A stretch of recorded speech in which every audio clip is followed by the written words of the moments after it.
NDA भी अपना घोषणा पत्र लेके आई है दर्शकों। प्रशांत किशोर भी लाए थे, आरजेडी अपना प्रण पत्र लाई, जेडीयू और बीजेपी एक साथ लेके आए हैं जिसमें कहते हैं 1 करोड़ प्लस सरकारी नौकरी और रोजगार देंगे, महिलाओं को 2 लाख की सहायता की राशि देंगे, 1 करोड़ महिलाएं बनेंगी लखपति दीदी, किसान सम्मान निधि के तहत 9,000 ईबीसी जातियों को 10 लाख तक की मदद, गरीब परिवार को पीजी तक मुफ्त शिक्षा माफ कीजिएगा, गरीबों के लिए 50 लाख पक्के मकान, मुफ्त राशन, 125 यूनिट मुफ्त बिजली। तो वहां महागठबंधन तेजस्वी का प्रण पत्र, हर परिवार को 200 यूनिट बिजली। अगर तेजस्वी ने बोला 200 तो बीजेपी ने बोला 125 देंगे। प्रतियोगी परीक्षाओं के लिए फ्री फॉर्म देंगे तेजस्वी, तो इन्होंने बोला कि हम किसान सम्मान निधि के तहत 9,000 रुपए देंगे। सरकारी बसों में महिलाओं को फ्री यात्रा देंगे, तो इन्होंने कहा महिलाओं को 2 लाख की सहायता राशि देंगे। 25 लाख तक की फ्री सीए स्वास्थ्य बीमा, तो इन्होंने कहा 1 करोड़ महिलाएं बनेंगी लखपति दीदी। इन्होंने कहा परीक्षार्थियों को फ्री ट्रेनिंग और कोचिंग देंगे, तो उन्होंने कहा मुफ्त राशन देंगे हम, और गरीबों के लिए 25 लाख पक्के मकान। जरा पूछता हूं मैं और पूछता है भारत, बीजेपी से भी, आरजेडी से भी, प्रशांत किशोर से भी, और दुनिया में हर एक राजनेता से कि अपने घर से लाए थे क्या ये लाखों करोड़ रुपया?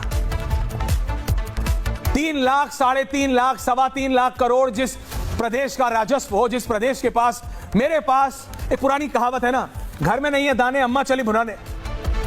जितनी चादर होती है उतने ही पैर पसारने चाहिए। And I can go on and on and on and on।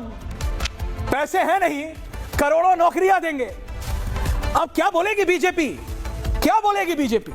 जो बीजेपी अभी तक आरजेडी से बोल रही थी कि हे तेजस्वी यादव, जो तुमने बोला है कि हर बिहार के परिवार को तुम सरकारी नौकरी दोगे जिसके पास अभी तक नहीं है माइंडेड, अब ये कह रहे हैं क्या 1 करोड़ प्लस सरकारी नौकरियां? जरा आप बता दो कहां से दोगे इस 1 करोड़ सरकारी नौकरियां?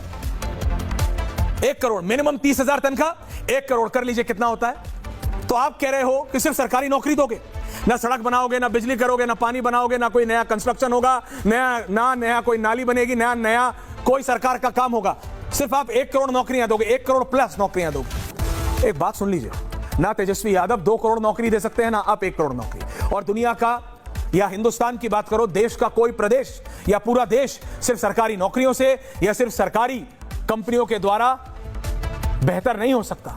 वो दुनिया से टक्कर नहीं ले सकता, और एक प्रदेश अपने आप को बेहतर प्रदेश नहीं बना सकता अगर वो सिर्फ सरकारी नौकरी और सरकारी कंपनियों पे निर्भर रहेगा तो। And that is the reality. लेकिन बीजेपी ने क्या मॉरल प्रैक्टिकल लोकस स्टैंड खो दिया है ये बोल के कि हम भी 1 करोड़ प्लस नौकरी देंगे? या तेजस्वी का ये बाण बिल्कुल सही जगह जाके लगा है, जहां उन्होंने बिहार के युवा को, बिहार की जनता को ये समझाने में वो सफल तो नहीं हो गए कहीं कि मैं सचमुच करोड़ों नौकरियां दे दूंगा? क्योंकि please mind it, he can not, वो पॉसिबल नहीं है, वो फीजिबल नहीं है। उसी तरह से बीजेपी के लिए भी ये फीजिबल नहीं है कुंतल जी कि 1 करोड़ प्लस नौकरी दे दें आप। जो बीजेपी अभी तक उल्टा टांग दे रही थी आरजेडी को और कांग्रेस को, ये पूछते कि दोगे कैसे, ये बताओ, दे ही नहीं सकते। आज वो बीजेपी कह रही है कि हम 1 करोड़ प्लस नौकरियां देंगे। अरे पूरा स्टेट का बजट तो यहीं ना खत्म हो जाएगा जी। उसके बाद आप कह रहे हैं कि महिलाओं को 2 लाख की सहायता राशि देंगे, पैसा कहां से आएगा? फिर आप बोल रहे हैं कि 1 करोड़ महिलाएं बनेंगी लखपति दीदी, यानी 1 लाख इंटू 1 करोड़, पैसा कहां से आएगा? उसके बाद आप कह रहे हैं किसान सम्मान निधि के तहत सबको 9,000 रुपए, पैसा कहां से आएगा? ईबीसी जातियों को 10 लाख तक की मदद, पैसा कहां से आएगा? क्योंकि अगर हम महागठबंधन या फिर तेजस्वी यादव के प्रण पत्र पे सवाल पूछेंगे तो क्या एनडीए के संकल्प पत्र पे सवाल नहीं पूछेंगे कि कहां से लाएंगे पैसा? और अमेजिंग बात यह है, यही नेता एनडीए के जो कल तक एड़ी चोटी का जोर लगा के तेजस्वी यादव को कटघरे में खड़ा कर रहे थे, आज वही एनडीए ये कह रही है कि हां 1.5 करोड़ नहीं 1 करोड़ प्लस नौकरियां हम दे देंगे।